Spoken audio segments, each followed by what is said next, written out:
ክርስቲያኑና ኦርቶዶክሱ በተለይ ከእስራኤል ጎን ነን ይላል። ከእስራኤል ጎን እንሆናለን። ግን እስራኤል እኮ አምርራ ነው የምትጠላው ክርስትናን ትጸየፈዋለች። ክርስቲያኖች ባዕድ አምልኮት ወይም ጣዖት አምላኪዎች ናቸው።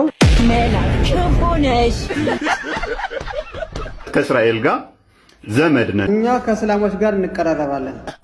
ወይኔ ሙስሊሞቹ ማለት ነው። እሺ ሞዛቂው ክርስቲያኖችን ለማሸማቀቅ ደግሞ እሺ ፍልስጤም ጎንነን ፍልስጤም ቪቫ ፍልስጤም እያሉ ነው። የክፍለ ዘመኑ አህያ ኢትዮጵያ ኦርቶዶክስ ውስጥ ያለው እኛ እስራኤልን መደገፍ እንችላለን።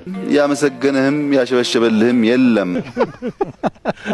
ክርስቲያኑ ደግሞ ኦርቶዶክሱ ደግሞ እስራኤል ብሎ ይጃጃላል።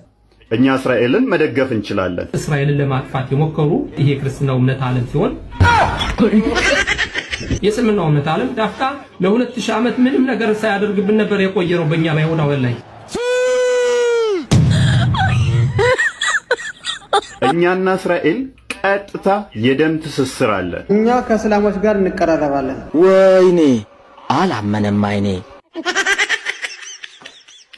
እስልምና ደግሞ በአንድ ፈጣሪ ብቻ ነው የሚያመልክ ማለት ነው። ክርስቲያኖች ባዕድ አምልኮት ወይም ጣዖት አምላኪዎች ናቸው። ገባ አይደል? አይሁድ ማለት ታማኞች ነው። ክርስትና ፈጣሪን እንደካደች ይነግረናል ማለት ነው። ወይኔ እንግዲህ ክርስትና ሲባል ሳትወድ በግድ ወደ ጣዖት አምልኮትነት እንደገባች ይነግረናል ማለት ነው።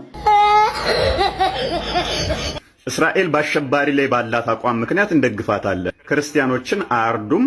ኢየሱስን ገድለውታል የሚባሉትን አይሁዶች የኛ ናቸው ብሎ ደግፎ ኢየሱስ የኛ ነው የሚሉትን ጠላት አድርጎ ከማየት የበለጠ የሚዛን መዛባት አለ ብዬ አላስብም። እስራኤል በአሸባሪ ላይ ባላት አቋም ምክንያት እንደግፋታለን። አሁንም ከእስራኤል ጎን ነኝ የሚል ካለ እሱ ትክክለኛ ክርስቲያን ሳይሆን ገዳይ ነው ማለት ነው።